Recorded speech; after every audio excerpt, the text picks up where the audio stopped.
آپ لوگوں کا ایک بہت پیارا لقب ہے حافظ صاحب، اور جب بہت سارے حافظ صاحب جمع ہوتے ہیں تو ان کو کہتے ہیں حفاظ کرام۔ کرام کا لفظ بھی بڑا عزت کا ہے، اس لیے کہ یہ لفظ قرآن میں فرشتوں کے لیے استعمال ہوا ہے۔ کون بتائے گا؟ انگلی اٹھاؤ، کہاں استعمال ہوا ہے لفظ کرام قرآن میں فرشتوں کے واسطے؟ میں دوڑ کا امتحان لینا بھی شروع کر دوں نا۔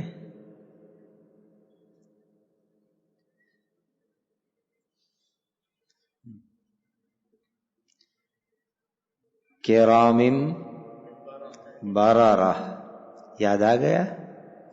ابھی نہیں پوچھ رہا ہوں کہ کون سے پارے میں ہیں، کون سے رکوع میں ہیں، اتنا گہرائی سے بھی امتحان نہیں لینا ہے۔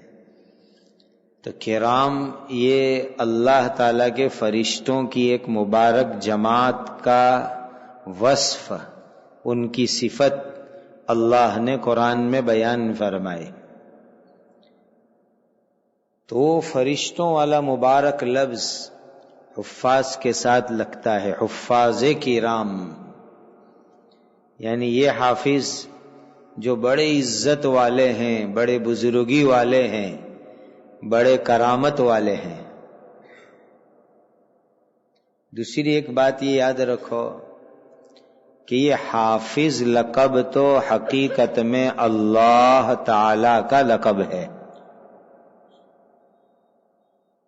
قرآن میں اللہ تعالی کے لیے استعمال ہوا۔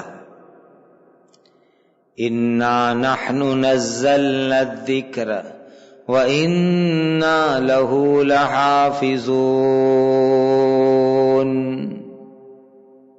یہ حافظ اللہ کا لقب ہے کہ اللہ قرآن کی حفاظت کرنے والے۔ لیکن قرآن کے حافظ انسان اتنے خوش نصیب ہے کہ اللہ نے اپنا مبارک لقب ہم کو عطا فرما دیا، جو اصل اللہ تعالیٰ کا لقب ہے، خدا تعالیٰ کی صفت ہے، وہ اللہ تعالیٰ نے ہم کو عطا فرما دی کہ حافظ صاحب۔ یہ کتنا بڑا اعزاز ہو گیا۔ کوئی بادشاہ کسی کو یوں کہے کہ چلو میں آج ایک دن کے لیے اپنی حکومت آپ کو دیتا ہوں، ایک گھنٹے کے لیے اپنی حکومت آپ کو دیتا ہوں، تو آدمی کتنا خوش ہو جاوے۔ تو یہ تو اللہ تعالیٰ نے اپنا ایک مبارک لقب، اپنی ایک مبارک صفت حافظ، حفظ قرآن کی برکت سے دنیا میں حافظوں کو عطا فرمائی۔ یہ اللہ تعالیٰ کا بہت بڑا احسان ہے، کہو الحمدللہ۔ اور حافظوں کے درجے تو قیامت کے دن کم سے کم 6666 نمبر پر حفاظ کرام جنت میں رہیں گے انشاءاللہ۔ کہ بھئی کوئی بڑا اونچا اپارٹمنٹ ہے، 15 منزل کا، 20 منزل کا، جتنے اونچائی پر وہ فلیٹ لیں گے کہ اتنی ہوا صاف ستھری ملے گی، اور وہاں سے شہر کا پورا منظر بڑا حسین اور پیارا معلوم ہوتا ہے۔ تو اگر کسی کو 6666 نمبر کی اونچائی پر اگر فلیٹ مل جائے، بنگلہ مل جائے، تو وہ کتنا خوش نصیب ہوگا، اندازہ لگاؤ۔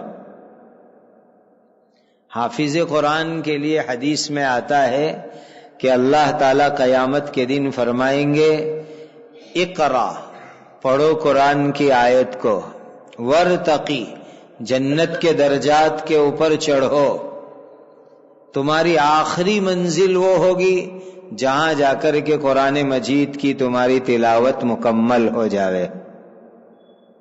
اور قرآن میں ایک گنتی کے اعتبار سے 6666 آیتیں کریمہ ہیں. تو گویا کہ جنت کے اندر اتنی اونچائی کے اوپر کم سے کم اتنی اونچائی پر اللہ تعالی حافظوں کو مکان عطا فرمائیں گے. کتنی بڑی بات ہو گئی. اسی لیے اللہ تعالی نے اس مبارک نسبت سے جوڑ کے رکھا. یہ اللہ تعالی کا کرم اور فضل کا معاملہ ہے. اور دیکھیے اصل قرآن کی حفاظت کی ذمہ داری تو اللہ نے لی ہے کہ ہم قرآن کی حفاظت کریں گے. لیکن جن کو اللہ تعالی ذریعے کے طور پر استعمال کر لے وہ بھی بڑا خوش نصیب کہلاتا ہے. یہ سب ذریعے ہیں جن کی خدمت میں اس وقت بیٹھا ہوا ہوں. آپ سب کے سینے، آپ کے دل، آپ کے قلب، آپ کے دماغ، ان کو اللہ تعالیٰ نے ذریعہ بنایا اس دنیا میں قرآن کی حفاظت کے واسطے. اور جس کو اللہ تعالیٰ حفاظت کا ذریعہ بنا لے وہ بھی جو ہے بڑا خوش نصیب ہے. اسی لیے ہم خوش نصیبی پر اللہ کا شکر ادا کریں کہ اللہ نے قرآن کی حفاظت کے لیے ہمارے سینوں کو قبول فرما لیا.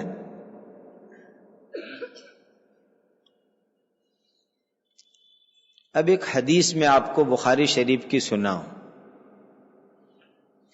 حضرت نبی کریم صلی اللہ علیہ وسلم کا معمول مبارک تھا کہ فجر کی نماز کے بعد صحابہ کرام سے پوچھتے تھے کسی نے کوئی خواب دیکھا؟ صحابہ نے اگر کوئی خواب دیکھا ہوتا تو وہ سناتے کہ ہم نے یہ خواب دیکھا. تو نبی کریم صلی اللہ علیہ وسلم ان کا خواب سن کر کے ان کو صحیح تعبیر دیتے تھے کہ یہ خواب جو دیکھا اس کا مطلب یہ ہوتا ہے.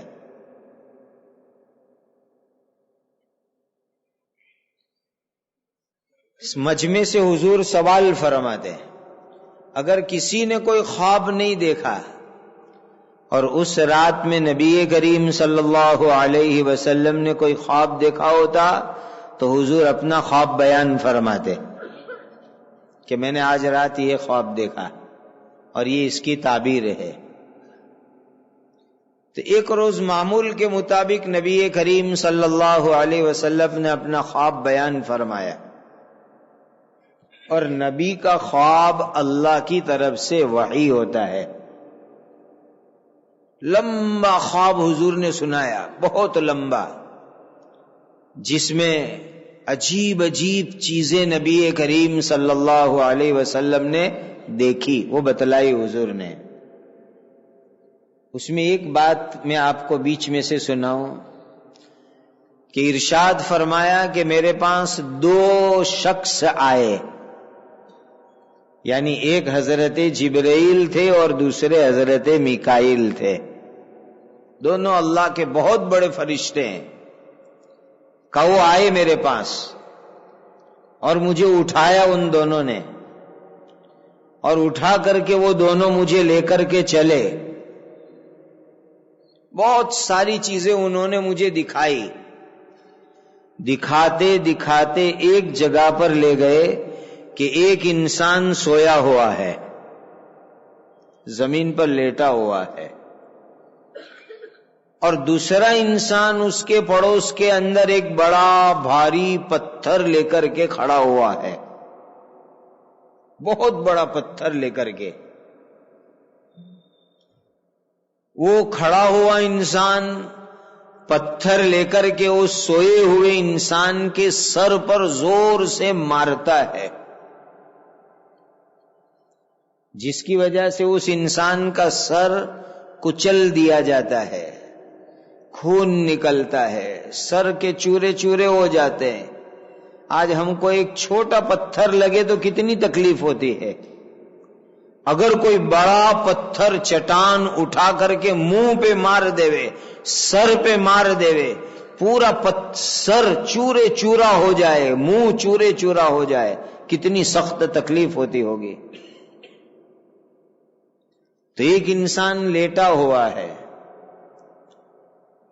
دوسرا انسان کھڑا ہے، اور بڑی چٹان اور بڑا پتھر لے کر کے کھڑا ہوا ہے، اور وہ پورے زور سے اس کے منہ اور سر پہ مارتا ہے، اور اس کے منہ اور سر کے چورے چورے کر دیتا ہے، پتھر دور جا کے گرتا ہے۔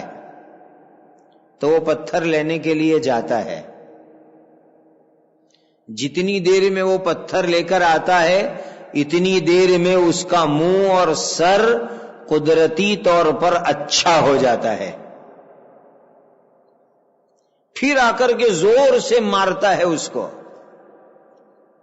اور پورا سر کچل دیتا ہے اور پتھر دور جا کے گرتا ہے۔ مسلسل یہ عمل ہو رہا ہے، چوٹ ماری جا رہی ہے، تکلیف ہوتی ہے، چورے چورا سر اور کھوپری ہو جاتی ہے، چہرہ چورے چورا ہو جاتا ہے، پتھر دور جا کے گرتا ہے، جتنی دیر میں وہ پتھر لے کے آتا ہے اتنی دیر میں سر پھر اچھا ہو جاتا ہے۔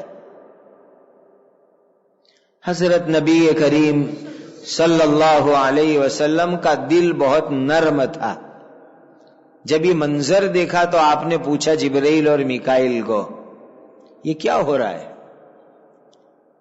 کس گناہ کی سزا ہو رہی ہے؟ تو جبرائیل میکائیل نے کہا ابھی آگے چلیے، ابھی اور آگے چلیے، اور بھی بہت ساری عجائبات دکھلائے۔ جب پورا سفر طے کر لیا، سفر مکمل ہو گیا اور جبرائیل اور میکائیل واپس جانے لگے تو نبی کریم صلی اللہ علیہ وسلم کو راز بتلایا۔ تو راز بتاتے ہوئے یہ بات ارشاد فرمائی، یہ حدیث اس لیے سنا رہا ہوں تاکہ ہم اس عذاب سے بچ جاوے۔ جبرائیل اور میکائیل نے یہ بتلایا کہ یہ آدمی جو زمین پر سویا ہوا ہے یہ وہ انسان ہے جس کو اللہ تعالی نے دنیا میں قرآن کی دولت عطا فرمائی تھی، قرآن کی نعمت عطا فرمائی، یعنی اس کو حافظ قرآن اللہ نے بنایا۔ حافظ تھا وہ، قرآن کا علم رکھتا تھا، قرآن اچھی طرح پڑھنا جانتا تھا، لیکن قرآن کی نعمت ملنے کے بعد اس انسان نے ایسی غفلت کی کہ فرض نماز تک کو وہ چھوڑ دیتا تھا، سو جاتا تھا غفلت کر کے، فرض نماز کو چھوڑ دیتا تھا۔ کہ ایسے قرآن والوں کو انتقال کے بعد برزخ کی زندگی میں یہ عذاب ہو رہا ہے کہ ان کے سر کے اوپر پتھر مار کے سر کو کچل دیا جاتا ہے۔ اسی لیے نیت کر لو کہ اللہ نے ہم کو قرآن کی نعمت عطا فرمائی ہے، کبھی ہم فرض نماز نہیں چھوڑیں گے۔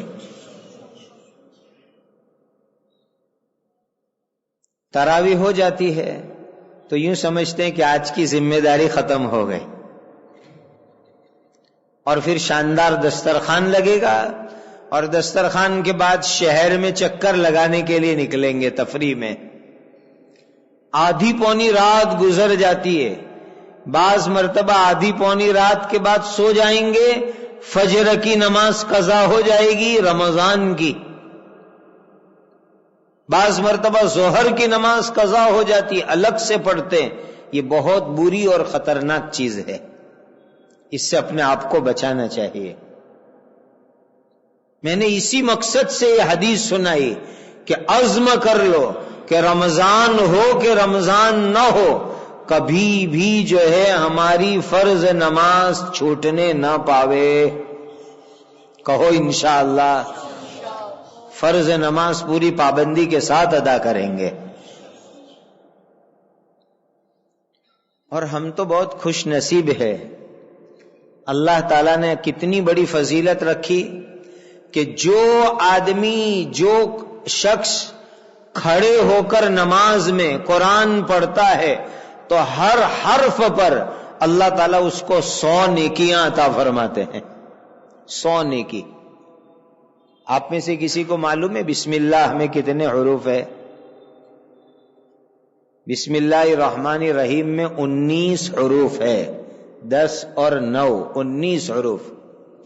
جو شخص نماز میں کھڑے ہو کر صرف بسم اللہ الرحمن الرحیم پڑھے، اللہ اس کو 1900 نیکیاں عطا فرماتے ہیں، 1900 نیکیاں۔ تو پھر اگر نماز میں قرآن پڑھیں گے، لمبی لمبی سورتیں پڑھیں گے، قرآن کی تلاوت کریں گے تو کتنا بڑا ثواب ملے گا، کتنی زیادہ نیکی ملے گی، کتنا بڑا اجر ملے گا۔ اور نوافل میں قرآن پڑھنے کی عادت بناؤ، سنتوں میں، نوافل میں قرآن پڑھنے کی عادت بناؤ۔ اس کی وجہ سے اللہ تعالیٰ قرآن کو انشاءاللہ مضبوط کر دیں گے، نوافل میں پڑھنے کی برکت سے۔ حضرت حکیم الاسلام قاری محمد طیب صاحب رحمت اللہ علیہ بہت بڑے بزرگ تھے، بہت بڑے بزرگ، بہت بڑے عالم تھے، 50 سال دارالعلوم دیوبند کے محتمم رہے وہ۔ ان کے حفظ کا قصہ بڑا عجیب ہے کہ جب وہ حافظ بنے تو ان کے والد صاحب نے پورے دیوبند کی دعوت کی، خوشی کے اندر کہ میرا بیٹا حافظ بن گیا، شاندار دعوت کی۔ حافظ محمد احمد صاحب رحمت اللہ علیہ ان کے ابا جان، سب لوگ دعوت کھا کر کے چلے گئے تو حضرت قاری طیب صاحب رحمت اللہ علیہ فرماتے تھے کہ میں بہت چھوٹا تھا، ابا جان نے مجھے قریب بلایا اور قریب بٹھا کر کے مجھے دعا دی، دعا دے کر کے کہا بیٹا میں اللہ سے دعا کرتا ہوں اللہ تعالیٰ تم کو ایسا علم دے کہ پورا عالم اس سے چمک نور حاصل کرے، عالم کو آپ کے علم سے فائدہ پہنچے، ایسی میں دعا کرتا ہوں۔ اور پوری دنیا میں حضرت کا علم اور نورانیت پہنچ رہی ہے۔ پھر آگے فرمایا کہ بیٹا لیکن میں نے تم کو حافظ اپنے لیے بنایا ہے، حافظ اپنے لیے بنایا ہے۔ میں تم کو تاکید کرتا ہوں کہ روزانہ کم سے کم 1 پارے کی تلاوت کر کے مجھے ایصال ثواب کرنا۔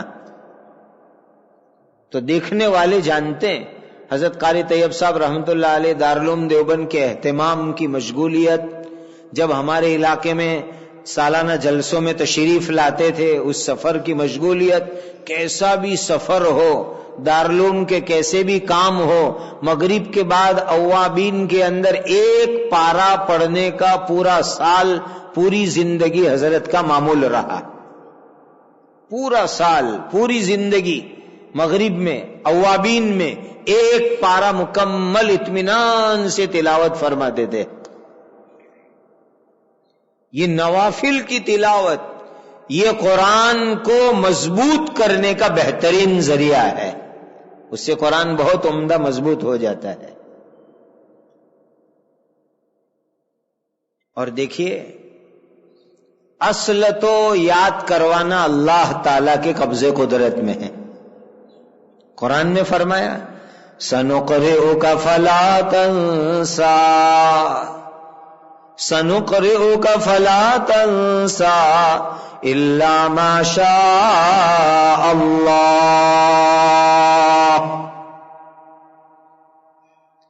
حضرت نبی کریم صلی اللہ علیہ وسلم کو دوہرا مشقت کا سامنا کرنا پڑتا تھا، دوہری تکلیف اٹھانی پڑتی تھی۔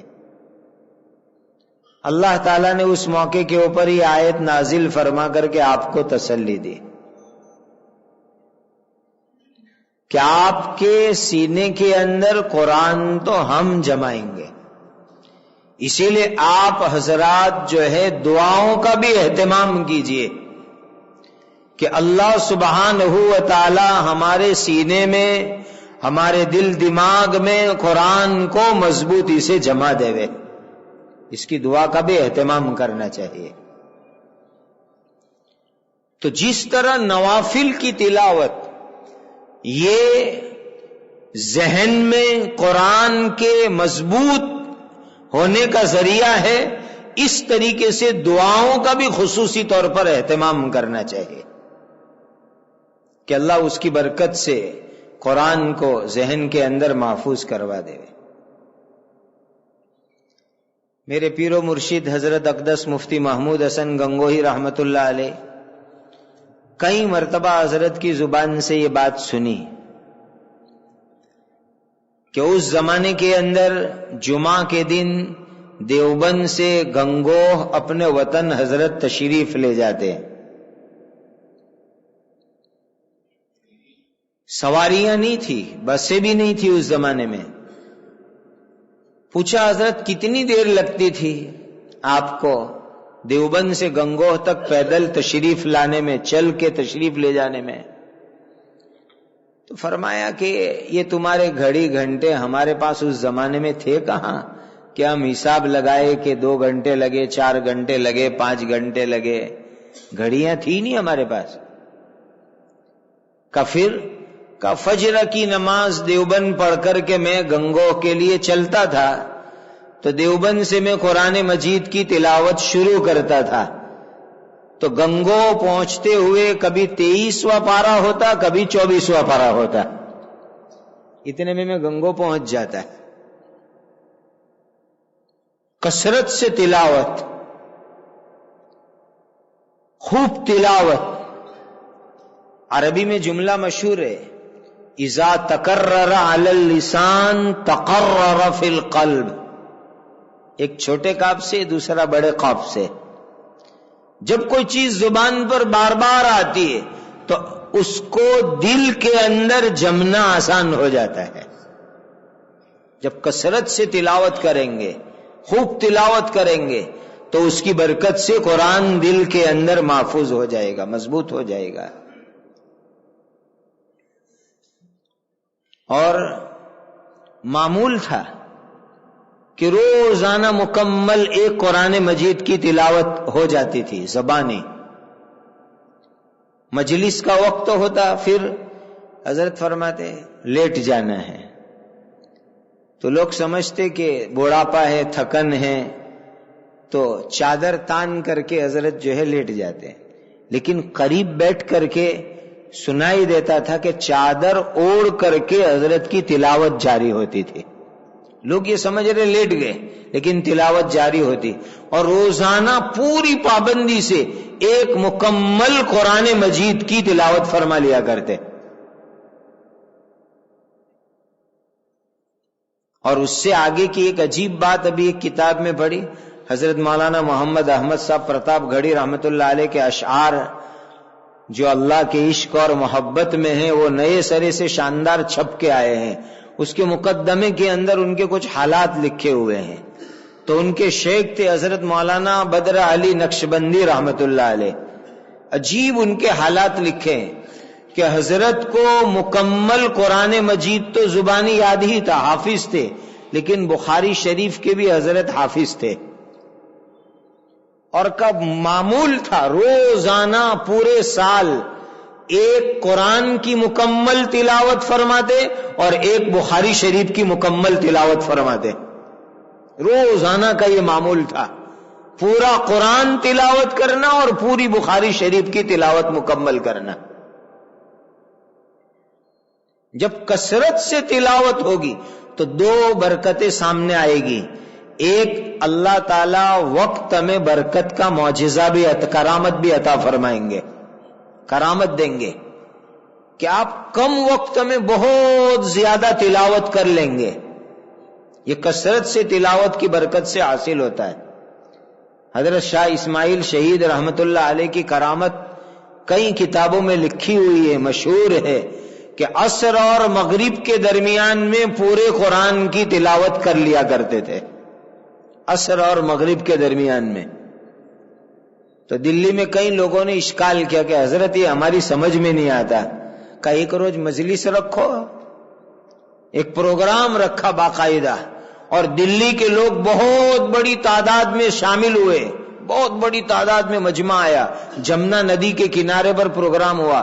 عصر کی نماز کے بعد سورہ فاتحہ سے تلاوت کرنا شروع کیا، غروب سے پہلے سورہ ناس تک الحمدللہ مکمل ہو گیا۔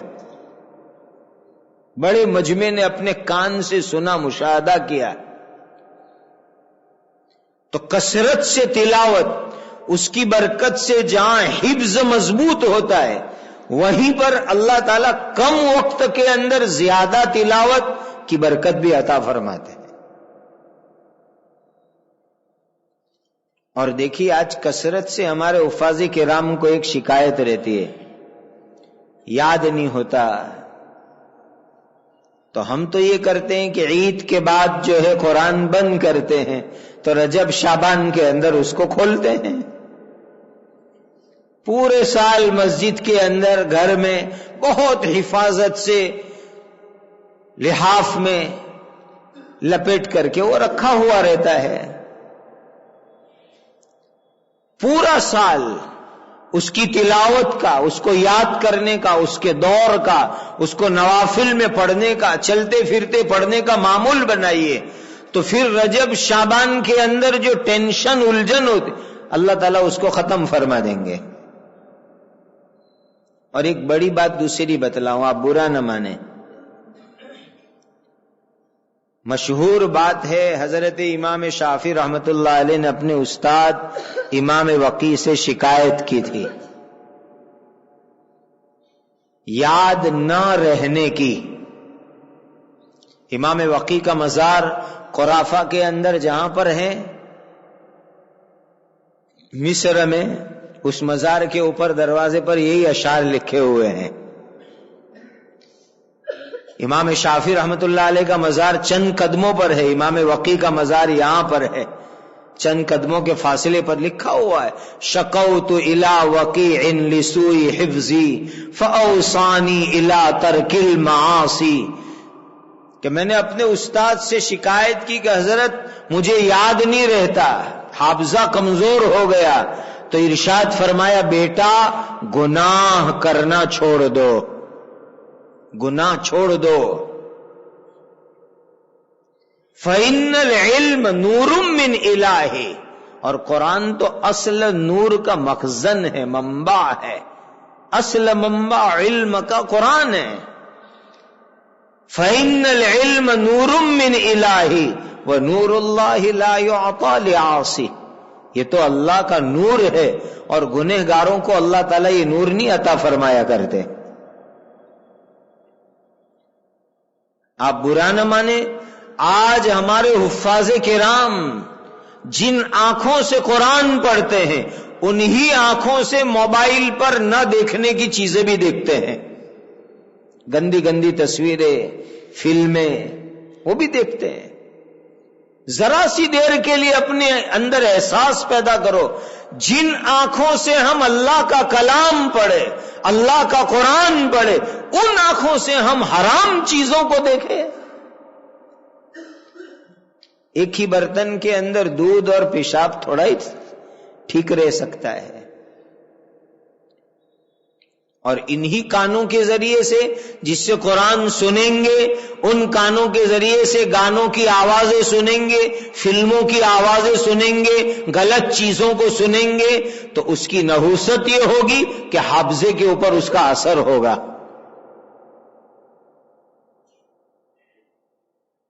اور پھر بات جیسی چاہیے ایسی یاد نہیں رہے گی۔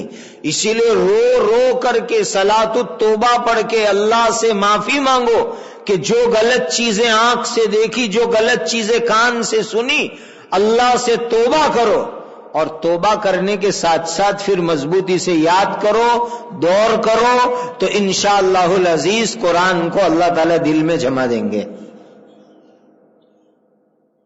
یہ گناہ بڑی خطرناک چیز ہے، اور جیسے میں نے آپ کو نماز والی حدیث سنائی کہ قرآن ملنے کے بعد نماز میں غفلت کرے تو اس کے لیے کیسی خطرناک سزا حدیث پاک میں آئی، اس سے بھی آگے کے ایسے ایسے گناہ وجود میں آتے ہیں کہ جس کی برکت سے اللہ تعالیٰ قرآن مجید کی برکت چھین لیتے ہیں۔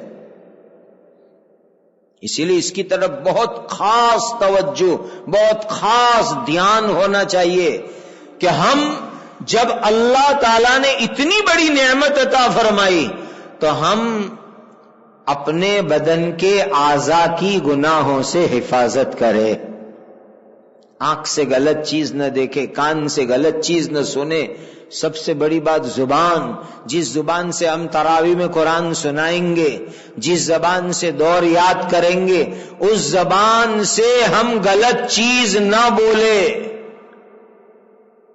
یہ آلات ہے قرآن کے، جس کے ذریعے سے قرآن سینے میں آئے گا، محفوظ ہوگا. ان آلات کو اگر گندا کریں گے تو پھر حفظ کے اندر پختگی اور مضبوطی نہیں آ سکتی.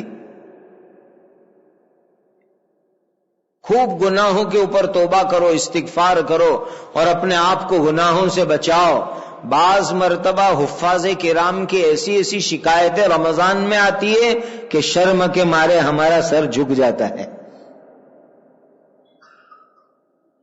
میں نے کہا نا کہ آج کی تراویح ہو چکی تو سمجھے کہ اب تو ہمارا بوجھ ختم ہو گیا. اب صبح میں نیند سے اٹھنے کے بعد کل کی تراویح کا ٹینشن دماغ پہ لیں گے. وہاں تک پوری رات شہر میں آوارہ گردی، گھومنا پھرنا، کھانے پینے کی محفلیں، مجلسیں، اس میں وقت ضائع کرنا نہیں. یہ رمضان کی مبارک راتیں یہ تو اللہ نے قرآن کی تلاوت اور دعاؤں کے لیے عطا فرمائی ہے. اور قرآن کی ایک آیت میں ارشاد فرمایا وَمِنَ اللَّيْلِ فَتَهَجَّدْ بِهِ نَافِلَةً لَكَ عَسَىٰ أَن يَبْعَثَكَ رَبُّكَ مَقَامًا مَحْمُودًا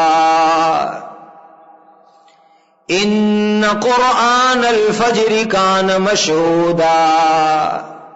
ان دونوں میں سے کسی ایک آیت کی تفسیر میں کسی مفسر نے بڑی پتے کی بات لکھی ہے کہ رات کے آخری حصے میں جو تلاوت کرے گا اللہ تعالیٰ اس کو قرآن کی برکتوں سے مالا مال کریں گے.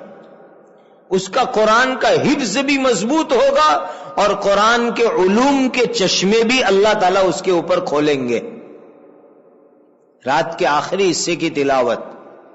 اسی لیے رمضان کے مبارک مہینے میں تراویح سے فارغ ہونے کے بعد کچھ کھا لو، پی لو، تھوڑا سا آرام کر لو. آدھی رات ہونے آئی، اب کھڑے ہو جاؤ. نوافل میں دو دو کی جماعت بنا کر کے سناؤ، دور یاد کرو. رمضان کی راتوں میں خاص طور پر خاص نصف آدھی رات گزرنے کے بعد سحری تک پورے انہماک اور پوری محنت کے ساتھ قرآن مجید کا دور کرو، مضبوطی سے یاد کرو، نوافل میں سناؤ. اس کی برکت سے اللہ تعالیٰ قرآن کو ذہن میں محفوظ بھی کر دیں گے اور قرآن کے علوم کے چشمے کھولیں گے اللہ تعالیٰ.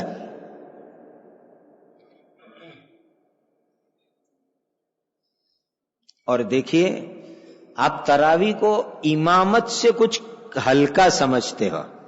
عام طور پر ایک سوچ ہے حفاظ کرام کی کہ بھئی فرض نمازوں کی امامت اور تراویح کی امامت دونوں میں کچھ فرق سمجھتے ہیں لوگ. ایسا نہیں ہے.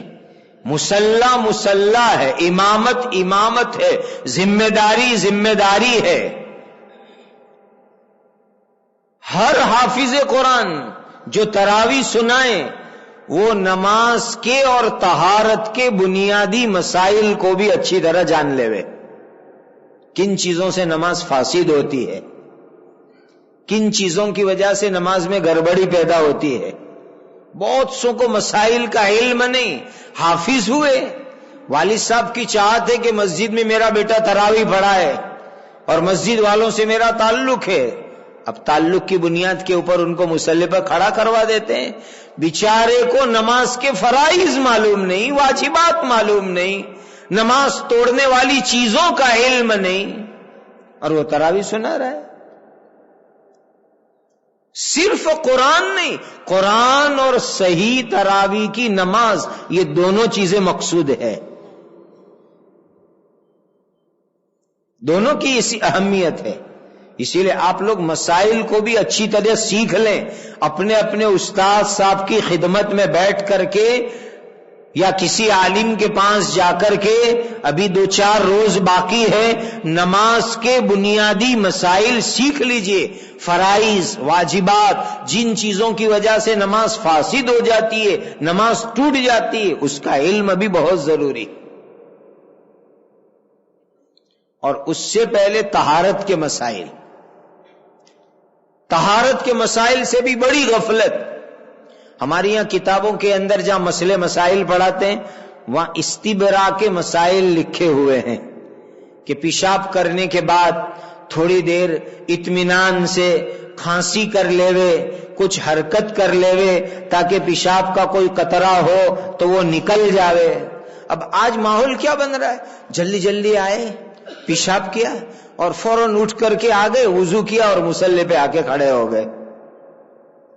اپنی نماز بھی خراب ہوئی اور پوری جماعت کی نماز خراب کر دی. سب کی ذمہ داری ہمارے اوپر ہے. طہارت کے مسائل کی طرف بھی توجہ دو, دھیان دو, یہ بھی بہت اہم ہے. اس لیے تمام حفاظ کرام جو بھی تراویح پڑھائیں گے, نوافل میں قرآن سنائیں گے, ان کے لیے خصوصیت کے ساتھ یہ بہت اہم ہے کہ وہ نماز اور طہارت کے مسائل کو اچھی طرح سیکھ لے, جان لے. اور دیکھیے ایک بہت غلط ماحول بنتا جا رہا ہے کہ جو حافظ کم وقت میں تراویح پڑھا دے اس کے پیچھے لوگوں کی بھیڑ اور مجمع زیادہ ہوتا ہے. بعض لوگ تو پہلے 2-3 روز تک پورے شہر کی مسجدوں کو, اطراف کی مسجدوں کے اندر کتنے بجے تراویح شروع ہوئی, کب ختم ہوئی, اسی کی رپورٹیں لیتے ہیں. پھر پتا چلا فلاں جگہ حافظ صاحب اتنی جلدی فارغ کروا دیتے ہیں, لوگ ادھر جانا شروع کر دیتے ہیں. میں آپ سے درخواست کروں گا کہ ہمیں اللہ کو راضی کرنے کے لیے قرآن سنانا ہے, خدا کی رضا کے خاطر. اور اللہ کا حکم ہے قرآن کے لیے وَرَتِّلِ الْقُرْآنَ تَرْتِيلًا, قرآن صحیح پڑھنا یہ فرض ہے, ضروری ہے قرآن صحیح پڑھنا. آپ کو پیچھے مصلیوں کی رعایت نہیں کرنی کہ وہ لوگ یوں چاہے کہ آپ کو جلدی مختصر وقت میں قرآن ہو جاوے. نہیں, پورے حروف صحیح, مخارج کی ادائیگی اور تجوید کے جو اہم ضروری قواعد ہے اس کی رعایت کے ساتھ قرآن سنانا ہے. کہو انشاءاللہ. ہمیں جلد بازی مقصود نہیں ہے کہ جس کے اندر لحن جلی ہو, لحن خفی ہو. بہت سی مرتبہ تو قرآن پڑھنے میں ایسی غلطیاں ہوتی ہے کہ معنی فاسد ہو جاتے ہیں, سکتے کی رعایت نہیں ہوتی, اور بڑی بڑی غلطیوں کی وجہ سے اس قرآن کا حل کیا ہوتا ہے جو حدیث میں آیا, رب قارئ للقرآن والقرآن یلعنہ. بہت سے قرآن پڑھنے والے وہ کہ قرآن ان کے لیے لعنت کرتا ہے, بد دعا کرتا ہے قرآن ان کے لیے. ہم ایسے نہ بنے. ہمیں تو قرآن کے ذریعے اجر حاصل کرنا ہے, ثواب حاصل کرنا ہے, اللہ کو راضی کرنا ہے, اللہ کی خوشنودی حاصل کرنا ہے. پورے اطمینان کے ساتھ ٹھہر ٹھہر کر کے صحیح قرآن آپ کو پڑھنا ہے.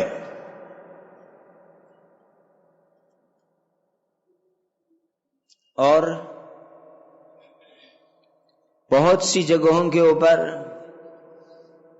قرآن کے اوپر باقاعدہ پیسوں کی لین دین بھی ہوتی ہے.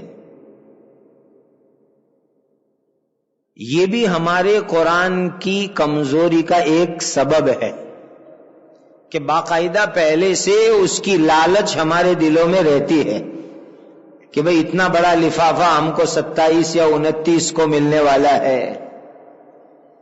یا بعض لوگ تو پہلے سے کہ بھئی کہاں کتنے ملیں گے. تراویح کے پڑھانے کے اوپر اجرت اور پیسے, بھلے لوگ اس کو آپ کو ہدیے کا عنوان دے. ہدیہ دینا تھا تو 1 تاریخ کو ہدیہ دیتے تھے, پہلے چاند کو ہدیہ دے دیتے.